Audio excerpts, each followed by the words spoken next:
안녕하십니까. 보스턴 컨설팅 그룹의 김윤주 상무입니다. 앞서 성수영 국장님, 이정주 부장님께서 국내 감독기관과 금융사 관점에 흥미로운 내용을 많이 공유해 주셨는데요. 소비자 보호와 내부 통제는 비단 국내 금융사들만의 문제가 아니고 글로벌 관점에서도 크게 부각되고 있는 이슈입니다. 금일 이에 대한 글로벌 사례 및 시사점에 대해 간략히 공유드리고자 합니다. 지난 10년간 전 세계적으로 내부 통제에 관련하여 많은 사건들이 있었고, 이는 해당 금융사들의 재무적 성과와 평판에 큰 타격을 입혔습니다. 일부 은행들의 경우 2008년 금융위기 때 경험했던 손실보다 오히려 더 큰 금액을 내부 통제 이슈로 인한 벌금으로 부담했을 정도인데요. 이 정도로 이제 내부 통제는 금융사들의 메인 아젠다로 부상했습니다. 금융사들은 업의 특성상 소비자와 금융시장, 정부, 사회 및 직원 등 복합적인 스테이크홀더 관계를 보유하고 있습니다. 내부 통제가 필요한 이유는 이러한 관계들을 보존하기 위해서인데요. 이런 네 가지 영역, 소비자 보호, 시장 질서 유지, 금융 범죄 방지, 윤리 가치 체계 보존, 네 가지 영역에서 내부 통제 체계가 발동합니다. 이 중 소비자 보호 관련해서는 이슈가 발생할 경우에 벌금과 피해 보상과 레퓨테이션의 영향 등 다양한 형태로 발전할 수 있어 특히 중요한 영역입니다. 해외에서 발생한 소비자 보호 관련 사건들을 봤을 때 외형적인 재무 성과의 이면에는 소비자 보호 이슈들이 숨어 있었습니다. 워낙 유명한 사례들이라 잘 아실 것 같아서 가장 최근의 우측 두 개의 사례 중심으로 간략히 소개해드리겠습니다. 먼저 웰스파고는 2016년까지만 해도 미국 은행 중 가장 교차 판매를 잘하는 리테일 은행으로 알려져 있었습니다.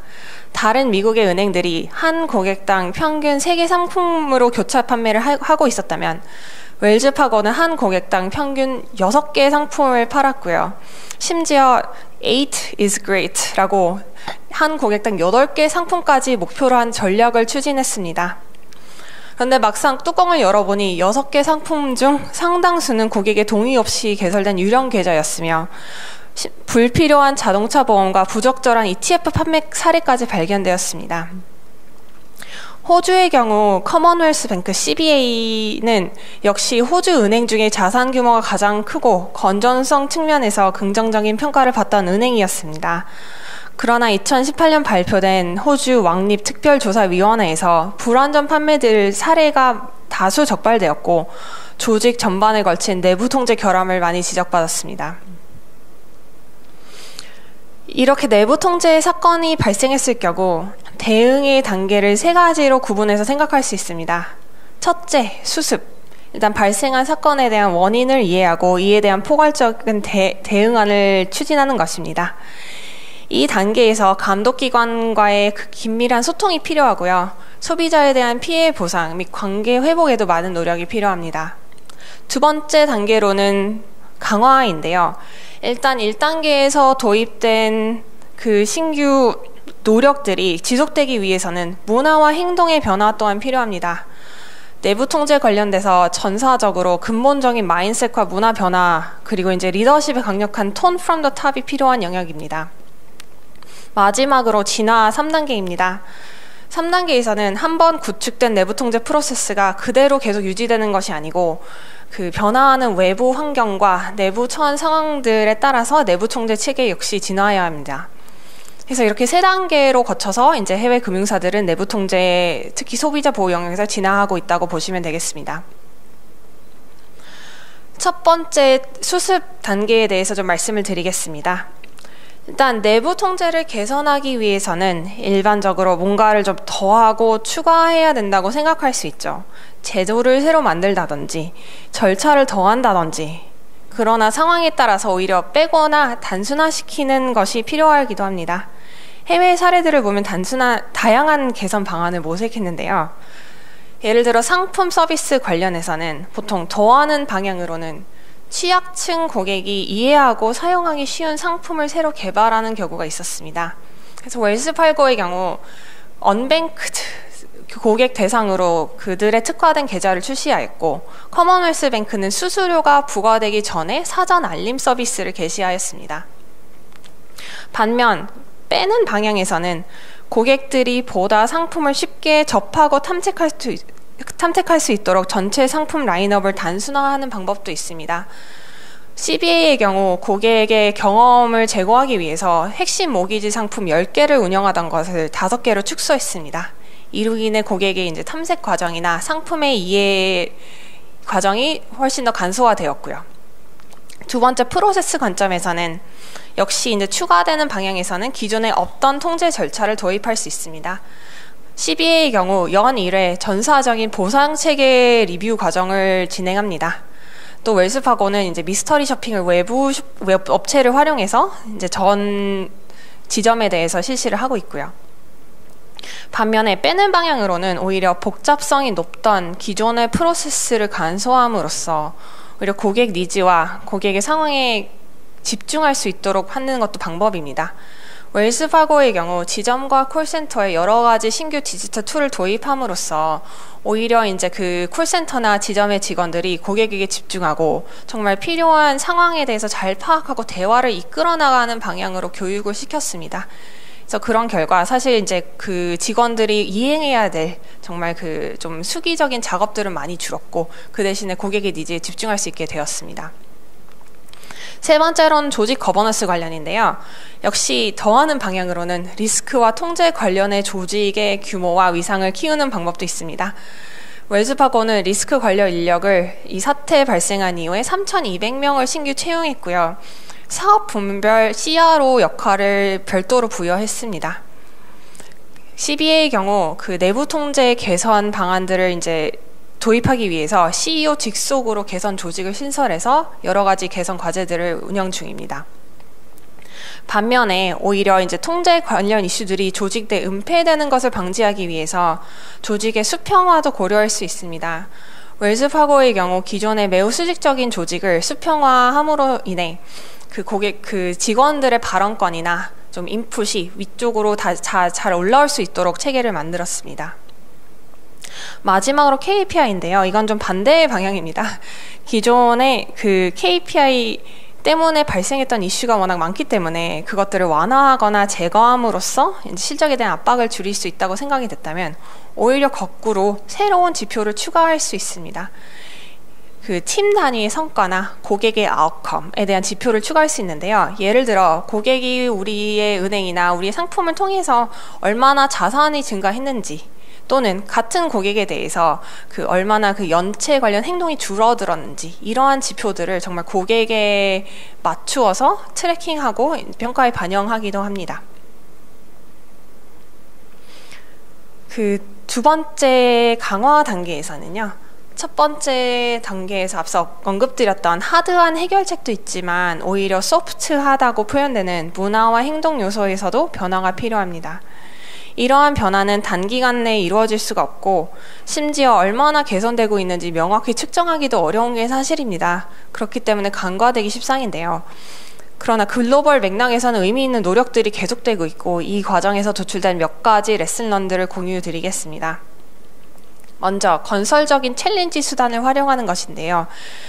예시적으로는 그 상품 개발 과정에서 위의 요소 분석을 적용합니다. 흔히 해설드 어널리시스라고 제조업에서 쓰이던 용어인데요. 그 상품을 출시하기 전에 상품을 만든 부서와 별개로 독립적인 부서에게 이 상품에 대한 챌린지를 맡기는 과정입니다. 그래서 그 다른 독립적인 부서가 이 상품을 보고 상품 관련 고객의 여정을 직접 경험하면서 고객 여정의 어떤 부분에서 문제가 발생할 수 있는지 또 그 고객에게 보여지는 문구나 이러한 메시지들이 어떻게 잘못 이해될 수 있는지를 좀 건설적으로 챌린지를 하고요. 그 피드백을 반영한 후에 상품을 출시합니다. 그래서 이런 이유로 이제 결과적으로 더 좋은 상품을 출시할 수 있는 방향이고요. 두 번째로는 그 역시 문화적 이슈들은 전사적인 소통이 많이 필요한 부분입니다. 그래서 굳이 탑다운과 바텀업과 정말 모두가 공유하는 소통의 방향이 필요한데 정말 그 직원들이 그 리더십과 직접 접하고 논의할 수 있는 타운홀 세션을 열던지 아니면은 그 유사한 기능을 수행하는 직원들끼리 그룹으로 만나서 베스트 프랙티스나 아니면 본인들이 겪었던 좀 소비자 보호 관련해 어려웠던 점 아니면 겪었던 좀 그레이존 같은 이슈들을 서로 논의하면서 이런 문화가 더 강화될 수 있고요. 당연히 이메일이나 다른 플랫폼들도 충분히 활용될 수 있는 영역입니다. 마지막으로는 직원들의 마인드셋을 이끌 수 있는 새로운 리더십의 역량이 필요합니다.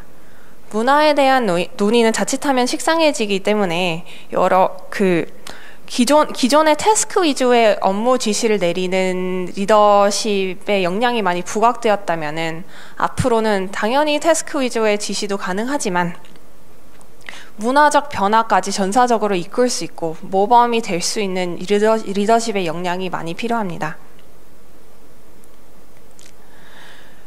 세 번째 단계로 넘어가서 진화입니다. 내부 통제가 체계가 한번 구축되었다고 그대로 유지되는 것이 아니고 외부 환경과 내부 상황이 변화함에 따라 내부 통제 역시 진화해야 합니다. 글로벌 은행들이 준비 중인 향후 기회 및 도전 요소의 세 가지가 있는데요. 경쟁 환경의 변화, 비대면 언택트, 그리고 AI와 애널리틱스입니다. 경쟁 환경에 있어서는 전 세계적으로 저금리와 저성장 환경에 도래하여 오히려 기존 금융사들에게는 난이도 높은 환경입니다. 그래서 이러한 과정에서 오히려 재무적 성과 관련의 압박이 더 늘어날 수 있고요. 이에 대해서 면밀하게 대비가 되어야 합니다. 두 번째로는 플랫폼과 핀테크 업체들과의 관계인데요. 지금 협업과 경쟁 약간 두 가지 방향으로 함께 가고 있는데 이에 따라 내부 통제의 새로운 전선이 등장할 것으로 예상됩니다. 사실 저희 전통 금융사들이 잘하는 것이 통제이고 그래서 그게 이제 그거를 무기 삼아서 핀테크와 플랫폼 업체들과 이제 대응할 수도 있고요. 오히려 이런 것들을 서비스로 그들에게 제공할 수도 있고요. 좀 여러 가지 좀 전선을 통해서 이러한 역량들을 좀 시장에 적용할 수 있을 것 같습니다. 두 번째 도전과 기회 요소는 비대면 언택트입니다. 코로나19로 특히 가속화되었지만 이전부터 발생하고 있던 디지털 채널 활용이 커짐에 따라서 기존의 대면 중심이었던 내부 통제 체계를 비대면까지 포괄하는 방향으로 확장시켜야 합니다. 또한 특히 이제 국내보단 글로벌에 조금 더 해당이 되는데 재택근무와 업무 시간 유연성 등 여러 가지 코로나19 관련된 제도가 도입돼서 기존 통제 프로세스가 더 이상 유효하지 않을 수 있다. 이런 추가적인 통제 장치들이 필요하다. 이러한 의견들도 많이 나오고 있습니다. 마지막으로는 AI와 애널리틱스 쪽인데요. 첫 번째로는 이제 AI 기술이 기회가 될 수 있을 것 같습니다. 원래 내부 통제 관련해서는 정말 많은 시간과 많은 인력이 좀 필요한 기능으로 좀 많이 인식이 됐는데 오히려 기술을 도입하면은 기존의 수기 작업을 대체하고 효과성과 효율성을 제고할 수 있는 방향이 분명히 있습니다. 예를 들어 고객과 상담한 녹취록에 자연어 프로세싱을 적용하여서 정말 고객의 이슈가 뭐였는지 어떻게 대화가 진행되었는지를 정말 샘플링이 아니라 전 고객의 인터랙션을 다 확인할 수 있을 것이고요. 정말 고객이 저희 이제 더 이상 대면만이 아닌 비대면에서도 많은 이제 금융사와 인터랙션이 있는데 그 인터랙션에 대한 여러 가지 데이터들을 머신러닝에 집어넣어서 정말 사람이 발굴하지 못했을 패턴을 발굴할 가능성도 있습니다. 이와 같이 앞으로 애널리틱스와 AI를 적용해서 정말 무궁무진한 내부 통제의 변화가 있을 것으로 보이고요. 한 가지 더 보시면 오히려 애널리틱스 기반에 아직 시장에 보편화되지는 않았지만 금융 상품과 서비스가 새로운 모습으로 등장할 수 있습니다. 이제 고객의 선호도나 고객의 행동에 따라서 맞춤화된 뭔가를 제공하는 새로운 모양의 서비스가 나온다면은 그것에 대한 정말 다시 새로운 통제 체계가 개발되어야 할 것입니다. 마지막으로 흔히 업계에서들 많이 우려로 좀 표현을 대시는 게 이노베이션과 컴플라이언스 간에 좀 상충관계가 있다고 느끼시는 분들이 꽤 있으신 것 같습니다. 사실 통제가 강화될수록 혁신의 기회가 적어진다. 혁신의 속도가 느려진다. 이런 의견을 갖고 계신 분들이 꽤 있는데요. 어떻게 보면은 상충관계가 맞긴 하지만 이를 돌파하는 방법은 고객에 집중하는 것이라고 생각이 됩니다. 정말 고객 관점에서 생각을 하고 고객 관점에서 뭐가 필요한지 어떻게 가치를 창출할 수 있는지를 고민하는 과정에서는 고객이 필요한 상품 서비스를 혁신할 수 있으면서 그 와중에서 동시에 소비자 보호까지 잘 이루어질 수 있는 그 구조가 될 것이라고 생각이 되고요. 어떻게 보면은 금융업 내에 좀 패러다임 시프트가 필요하지 않을까도 생각이 됩니다. 과거의 저희의 모델은 고객에게 판매함으로써 저희의 가치를 창출했다면은 향후에는 고객에게 가치를 창출하는 과정에서 부수적으로 판매가 좀 발생하는 과정으로 좀 철학적인 시프트가 필요할 수도 있을 것 같다는 생각입니다. 네, 이상입니다. 감사합니다.